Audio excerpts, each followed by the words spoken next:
আমি চাই প্রত্যেকটা জিনিসের তদন্ত হোক, তারা এর পিছনে কি ঘটনা ঘটেছে। অবশেষে দীর্ঘ 1.5 বছর পর হাদি হত্যার ইস্যুতে জাতির উদ্দেশ্যে ডক্টর ইউনূসের ষড়যন্ত্র নিয়ে এবার মুখ খুললেন সাবেক প্রধানমন্ত্রী শেখ হাসিনা। যে বুলেটটি বলা হচ্ছে যে একদিক দিয়ে ঢুকে আরেক দিকে বেরিয়ে গেছে, সেই বুলেটটি কি তারা সংগ্রহ করতে পেরেছিল? সেই সংগৃহীত বুলেটের সঙ্গে কি এই অস্ত্র মিলিয়ে দেখা হয়েছে? খবরে এসব বিস্তারিত পাওয়া যায় না। গোলাম মাওলা রনি তিনি বলছিলেন যে তিনি বারবার সিসিটিভি ফুটেজ দেখে তারও এই সন্দেহ হয়েছে যে এভাবে গুলিটা করা সম্ভব কিনা। কাজেই অনেক প্রশ্নের উত্তর মেলে নাই এখন পর্যন্ত। রহস্য ক্রমাগত ঘনীভূত হচ্ছে। আসলে কারা হামলা চালালো? মারা যাবে এটা সরকার বুঝতে পারছে না। তারপরেও তার যে খুনি, সেই খুনিকে বাঁচানোর জন্য সরকারের গোয়েন্দা সংস্থা, বিশেষ করে ডিজিএফআই কয়েকজন কর্মকর্তা, এই ইউনূস খুনির সরকার, এই বদমাইশরা যতদিন থাকবে আল্লাহর রাস্তায় আপনারা রেমিটেন্স পাঠানো বন্ধ করেন। এরা আপনারা রেমিটেন্স পাঠান, আর এরা হচ্ছে গিয়ে সেই টাকা বাইরে পাচার করে। একটা উপদেষ্টা টাকা দেশে রাখেন, সব কটা বাইরে পাঠাচ্ছে, সব কটা। প্রধান উপদেষ্টা ডক্টর ইউনূসের সঙ্গে বৈঠক করে পদত্যাগপত্র জমা দেন স্বরাষ্ট্র উপদেষ্টা লেফটেন্যান্ট জেনারেল মোহাম্মদ জাহাঙ্গীর আলম চৌধুরী। আজকে রীতিমতো আলটিমেটাম দেওয়া হলো কিছুক্ষণ আগে। আজকে রাতের মধ্যে স্বরাষ্ট্র উপদেষ্টা যদি পদত্যাগ না করেন তাহলে যমুনা ঘেরাও করা হবে। আমরা সাবধান করে দিচ্ছি ডক্টর ইউনূসকে। আপনার যদি মনে হয় এই কণ্ঠ আপনার কানে পৌঁছায় না, যমুনার পাশে গিয়ে কণ্ঠ পৌঁছে দিয়ে আসবো। যদি আজকে রাতে শান্তিতে ঘুমাতে চান তাহলে স্বরাষ্ট্র উপদেষ্টার পদত্যাগের ব্যবস্থা করেন, না হলে রাতে আপনার বাসায় গিয়ে এই কণ্ঠ শোনানো হবে। আইন শৃঙ্খলার পুরোপুরি ব্যর্থতা, স্বরাষ্ট্র উপদেষ্টার পদত্যাগ উচিত। আইন শৃঙ্খলার বাহিনীর তথ্য বাহিনীর প্রধানগুলোকে বদলি করা উচিত। আইন শৃঙ্খলা বাহিনী কোনো ভালো ভূমিকা নেয় নাই।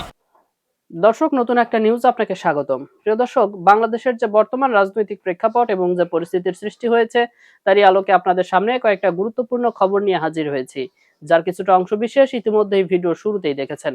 তো দর্শক, আর দেরি না করে চলুন দেখে আসবো আজকে সেই কাঙ্ক্ষিত ভিডিওগুলো। তবে তার আগে বলবো, যারা এখনো চ্যানেলটি সাবস্ক্রাইব করেননি অবশ্যই চ্যানেলটি সাবস্ক্রাইব করে পাশে থাকা বেল আইকনটি ক্লিক করে দিন। আর যারা ইতিমধ্যেই চ্যানেলটি সাবস্ক্রাইব করে রেখেছেন তাদেরকে অসংখ্য ধন্যবাদ। তো চলুন দর্শক, ভিডিওটিতে একটি লাইক দিয়ে আমরা ধারাবাহিকভাবে সবগুলো ভিডিওর আলোচনা দেখে আসি। আমি চাই প্রত্যেকটা জিনিসের তদন্ত হোক, তারা এর পিছনে কি ঘটনা ঘটেছে।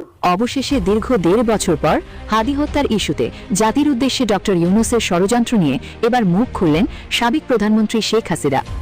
5 অগস্ট ছাত্র জনতার আন্দোলনের মুখে দেশ ছেড়ে ভারতে পালিয়ে যাওয়ার পর থেকে সরাসরি ভিডিও বার্তায় তিনি কথা না বললেও কিন্তু অডিও বার্তায় এতদিন নেতাকর্মীদের দিক নির্দেশনা দিয়ে আসছিলেন তিনি।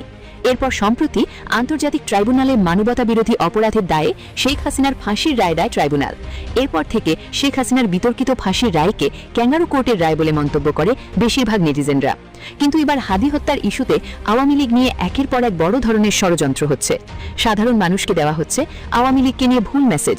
কিন্তু এবার দীর্ঘ 1.5 বছর পর জাতির উদ্দেশ্যে দিল্লি থেকে ইউনূসের ষড়যন্ত্র নিয়ে সাবেক প্রধানমন্ত্রী শেখ হাসিনা বলেন, হাদির সঠিক বিচারের নামে তামাশা হচ্ছে, সব হচ্ছে আওয়ামী লীগের বিরুদ্ধে ইউনূসের গভীর এক ষড়যন্ত্র। আমি চাই এর সঠিক তদন্ত হোক, দরকার হলে জাতিসংঘের বিশেষজ্ঞ পাঠানো হোক অথবা অন্য দেশের বিশেষজ্ঞ। তারা এর পিছনে কি ঘটনা ঘটেছে এবং সেই জন্য আন্তর্জাতিকভাবে জাতিসংঘটা আমি চাই এর সঠিক বিচার। কারা এর পেছনে আছে, কলকাঠি নাড়ছে আর সব দোষ দিচ্ছে আওয়ামী লীগের ওপর।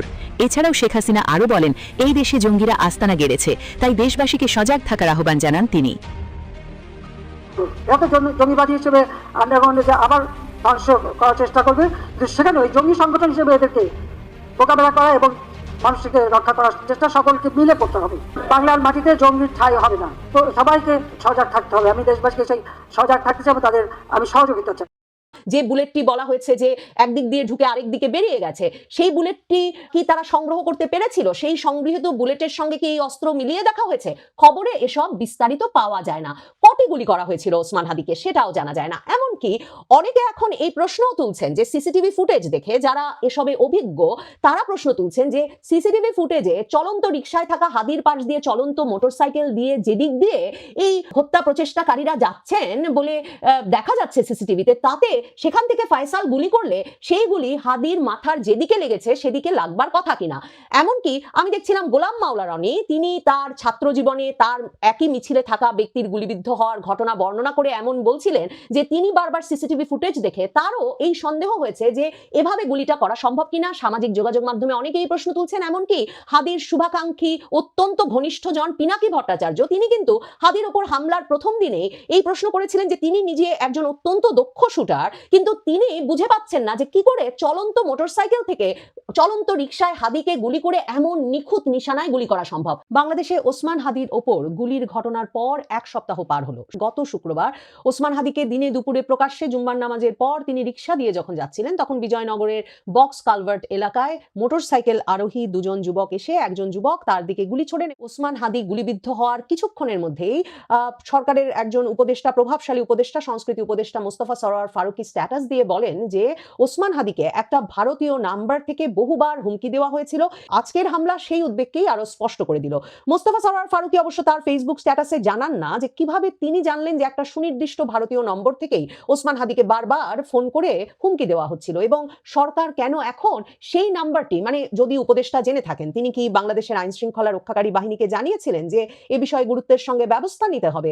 তার কাছে কি সেই নাম্বার আছে? ওসমান হাদির ফোন খুঁজলে তো সেই নম্বরটি পাওয়ার কথা। সেই বিষয়ে কি কোনো অনুসন্ধান জানানো হয়েছে? এর আগে শেখ হাসিনার বিচারের রায়ের আগে 14ই নভেম্বর কিন্তু ওসমান হাদি একটা স্ট্যাটাস দিয়ে লিখেছিলেন যে 30টি বিভিন্ন দেশের নাম্বার থেকে তার কাছে টেক্সট আসছে, কল আসছে, যেখানে তাকে হত্যার হুমকি দেওয়া হচ্ছে, তার পরিবার পরিজনের উপর নজর রাখার কথা হচ্ছে, তার পরিবারের সদস্যদের বিরুদ্ধে হত্যা, ধর্ষণ এসবের হুমকি পর্যন্ত আসছে। কিন্তু মোস্তফা সরোয়ার ফারুকী যে একটা ভারতীয় নম্বরের কথা বললেন, সেটা তিনি কিসের ভিত্তিতে বললেন? ওসমান হাদির ওপর গুলিবর্ষণের 24 ঘন্টা পার হওয়ার আগেই ইন্টারনেটে প্রাপ্ত তথ্যাবলী বিশ্লেষণ করে এবং ওসমান হাদির ইনকিলাব কালচারাল সেন্টারের সিসিটিভি আর ওই যখন গুলি চালানো হয়েছে সে সময়কার সিসিটিভি ফুটেজ সহ নানা প্রাপ্ত তথ্যাদি বিশ্লেষণ করে একটি ফ্যাক্ট চেকিং প্রতিষ্ঠান দ্য ডিসেন্ট এবং যুক্তরাজ্য প্রবাসী আল জাজিরার সাংবাদিক জুলকারনাইন সায়েদ তারা মিলে বের করে ফেলেন যে ওসমান হাদির ওপর যিনি গুলি চালিয়েছেন তিনি একজন ছাত্রলীগ কর্মী, ছাত্রলীগের এক নেতা, এবং সেই ব্যক্তিটি ফয়সাল করিম দাউদ নামের এই ব্যক্তিটিকে ইউনূস সরকারের আমলে শেখ হাসিনার পতনের পর এই ছাত্রলীগ নেতা নভেম্বর মাসে অস্ত্রসহ ডাকাতি করতে গিয়ে আদাবরে এক প্রতিষ্ঠানে ধরা পড়েছিলেন এবং অস্ত্রসহ ডাকাতির অভিযোগে তাকে ধরবার পরেও তিনি 1 মাসেরও কম সময়ে জামিন পেয়ে যান। জুলকারনাইন সায়ের তখনই জানিয়ে দেন যে এই তরুণ যেমন আদাবর থানা ছাত্রলীগেরই পদাধিকারী ছিলেন, ঠিক তেমনি আদাবরেই তিনি এই ডাকাতি করতে গিয়ে ধরা পড়েছিলেন, অথচ তিনি মুক্তি পেয়ে যান। রহস্যময় ব্যাপার হচ্ছে এই নিয়ে এত আলাপ হয়েছে, কিন্তু কি করে অস্ত্র মামলার আসামি কার কার যোগসাজশে এমন ভাবে ছাড়া পেয়ে গেল, তাতে না আমরা ইনকিলাব মঞ্চ, হাদির সহযোগী, সহকারী, সহকর্মীদের কোনো ক্ষোভ দেখতে পাই, না এ বিষয়ে সরকারের কোনো ব্যাখ্যা পাওয়া যায়। সরকারের তরফ থেকে ডক্টর মোহাম্মদ ইউনূস বিজয় দিবসের জাতির উদ্দেশ্যে ভাষণে যেমন আগেও বলে রেখেছিলেন যে তিনি সর্বোচ্চ গুরুত্বের সঙ্গে ওসমান হাদির হত্যা প্রচেষ্টাকারীকে ধরবার নির্দেশ দিয়েছেন, কিন্তু হত্যা প্রচেষ্টাকারী 2 যুবকই, মানে যে মোটরসাইকেল চালাচ্ছিল সেও এবং যে গুলি চালালো সেই ফয়সালও, দুজনেই শুক্রবার রাতের মধ্যেই সীমান্ত পাড়ি দিয়ে ভারতের পৌঁছে গেছেন। এই খবরটিও জানতে হয় সামাজিক যোগাযোগ মাধ্যমে সেই জুলকারনাইন সায়ের যুক্তরাজ্য প্রবাসী এই সাংবাদিকের কাছ থেকে। আইন শৃঙ্খলা রক্ষাকারী বাহিনী কি জুলকারনাইন সায়ের সঙ্গে কোনো যোগাযোগ করছেন যে তিনি কি করে এতটা নিশ্চিত হয়ে বলছেন যে এই হত্যা প্রচেষ্টাকারীরা দুজনেই, মোটরসাইকেল চালক এবং হত্যা প্রচেষ্টাকারী দুজনেই সীমান্ত পাড়ি দিয়ে ভারত চলে গেছেন? কিন্তু সরকার তাহলে সেটা স্বীকার করছে না কেন এবং সেটা জানাচ্ছে না কেন? ওখানেই বা রহস্য করছে কেন? কিন্তু সরকারও যে সে সন্দেহ করে তার প্রমাণ হচ্ছে পররাষ্ট্র মন্ত্রণালয় কিন্তু ভারতের হাই কমিশনার প্রণয় বর্মাকে মন্ত্রণালয়ে তলব করে অনুরোধ করেছে যে যাতে হাদিরকে হত্যা প্রচেষ্টাকারীরা বাংলাদেশের সীমান্ত পেরিয়ে ভারত পৌঁছে গেলে ভারত দ্রুত সময়ে তাদের গ্রেফতার করে ফেরত দেয়, এবং সেটা নিয়েই এখন সবচেয়ে বেশি ক্ষোভ হাদির সহকর্মী, সহযাত্রী, জুলাই আগস্ট আন্দোলনের তরুণদের, যে ভারত হাদির হত্যা প্রচেষ্টাকারীকে আশ্রয় দিয়েছে। কিন্তু কেউ প্রশ্ন তুলছেন না যে বাংলাদেশের সরকার কি করে এমন একটা হাই প্রোফাইল ঘটনার পর সীমান্তে যথাযথ নিরাপত্তা জোরদার করতে পারলো না? কিভাবে এ দুজন যানবাহনের পর যানবাহন পাল্টে ঢাকা থেকে সীমান্ত পর্যন্ত গিয়ে ময়মনসিংহ সীমান্ত দিয়ে পার হয়ে গেলেন? মানে সরকার যে কি করতে পারতো এক্ষেত্রে, সেটার সবচেয়ে বড় প্রমাণ কিন্তু সরকারই দিয়েছে।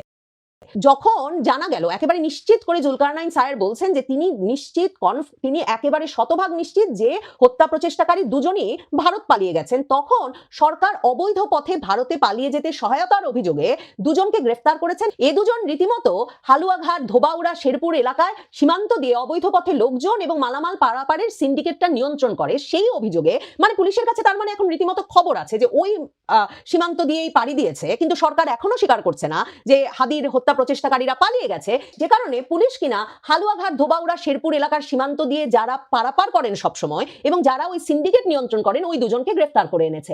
এখন এই গ্রেফতারটা পুলিশ আগে করলো না কেন? পুলিশের কাছে যদি হালুয়াঘাট, ধোবাউড়া, শেরপুরে কারা এই পারাপার করে এই তথ্য থাকে, নিশ্চিতভাবে বাংলাদেশের সকল সীমান্ত পথ দিয়ে যারা অপরাধীদের পারাপার করে, মালামাল পারাপার করে, সেই চোরাচালানকারী এবং মানুষ পারাপারকারী ব্যক্তিদের খবর তো তার মানে সারা বাংলাদেশের সকল সীমান্ত দিয়ে এই আইন শৃঙ্খলা রক্ষাকারী বাহিনীর কাছে ছিল। সেই গ্রেফতারগুলো আগে করা হলো না কেন? এই রহস্য ভেদ হয় না। এই প্রশ্ন অবশ্যই মনে জাগে যে 2024-এর আগস্টের পর থেকে তো আওয়ামী লীগের নেতা, কর্মী, সমর্থকরা যেমন তেমনি সেনাবাহিনীর শীর্ষস্থানীয় জেনারেলেরা যাদের বিরুদ্ধে মামলা হচ্ছিল, যাদের বিরুদ্ধে নানা রকম অভিযোগ আসছিল, তারা তো সীমান্ত পাড়ি দিয়ে ভারত চলে গেছেন। তার মানে এই দুই ব্যক্তি সহ বিভিন্ন সীমান্তে এসব সিন্ডিকেট, সীমান্ত দিয়ে অবৈধ পথে লোক চলাচল এবং মালামাল পারাপার যারা নিশ্চিত করেন এবং সেসব সিন্ডিকেট যারা কন্ট্রোল করেন, নিয়ন্ত্রণ করেন, ওই ব্যক্তিরা তার মানে এই কাজগুলো অবাধে করে যাচ্ছিলেন। এতদিন পর হঠাৎ করে দুজনকে গ্রেফতার করে আনলো পুলিশ।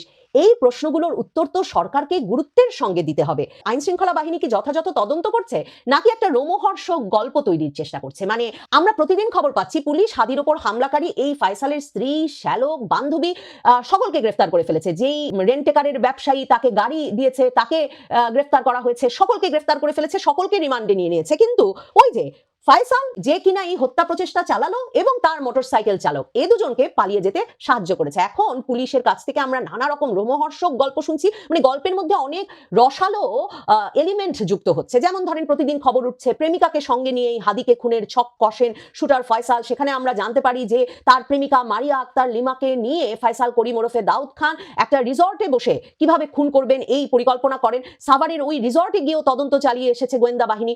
গোয়েন্দা পুলিশের তৎপরতা এরই মধ্যে মা বাবাকে ধরে ফেলা হয়েছে ফয়সাল করিমের, এবং সংবাদ মাধ্যমগুলো খবর দিচ্ছে যে শুটার ফয়সালের বাবা মা দায় স্বীকার করেছেন, তাদেরকে কারাগারে পাঠানোর নির্দেশ দেওয়া হয়েছে এবং তারা এই যে স্বীকারোক্তিমূলক জবানবন্দি দিয়েছেন সেখানে 164 ধারায়, মানে সেই 164 ধারায় তো কতভাবে স্বীকারোক্তিমূলক জবানবন্দি আদায় করা যায়, সেখানে তারা বলেছেন যে তারা অভিযুক্তদের পালিয়ে যেতে সহযোগিতা করেছেন এবং ব্যবহৃত অস্ত্র গোপন করতেও সহায়তা করেছেন।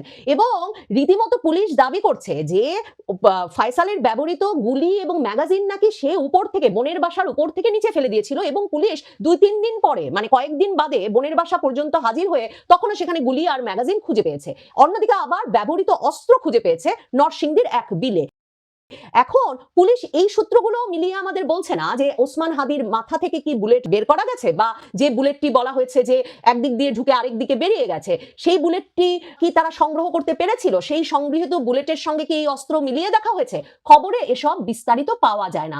কটি গুলি করা হয়েছিল ওসমান হাদিকে সেটাও জানা যায় না। এমনকি অনেকে এখন এই প্রশ্নও তুলছেন যে সিসিটিভি ফুটেজ দেখে যারা এসবে অভিজ্ঞ তারা প্রশ্ন তুলছেন যে সিসিটিভি ফুটেজে চলন্ত রিকশায় থাকা হাদির পাশ দিয়ে চলন্ত মোটরসাইকেল দিয়ে যেদিক দিয়ে এই হত্যা প্রচেষ্টাকারীরা যাচ্ছেন বলে দেখা যাচ্ছে সিসিটিভিতে, তাতে সেখান থেকে ফয়সাল গুলি করলে সেই গুলি হাদির মাথার যেদিকে লেগেছে সেদিকে লাগবার কথা কিনা। এমনকি আমি দেখছিলাম গোলাম মাওলা রনি, তিনি তার ছাত্র জীবনে তার একই মিছিলে থাকা ব্যক্তির গুলিবিদ্ধ হওয়ার ঘটনা বর্ণনা করে এমন বলছিলেন যে তিনি বারবার সিসিটিভি ফুটেজ দেখে তারও এই সন্দেহ হয়েছে যে এভাবে গুলিটা করা সম্ভব কিনা। সামাজিক যোগাযোগ মাধ্যমে অনেকেই প্রশ্ন তুলছেন, এমনকি হাদির শুভাকাঙ্ক্ষী অত্যন্ত ঘনিষ্ঠজন পিনাকি ভট্টাচার্য, তিনি কিন্তু হাদির ওপর হামলার প্রথম দিনে এই প্রশ্ন করেছিলেন যে তিনি নিজে একজন অত্যন্ত দক্ষ শুটার, কিন্তু তিনি বুঝে পাচ্ছেন না যে কি করে চলন্ত মোটরসাইকেল থেকে চলন্ত রিকশায় হাদিকে গুলি করে এমন নিখুঁত নিশানায় গুলি করা সম্ভব।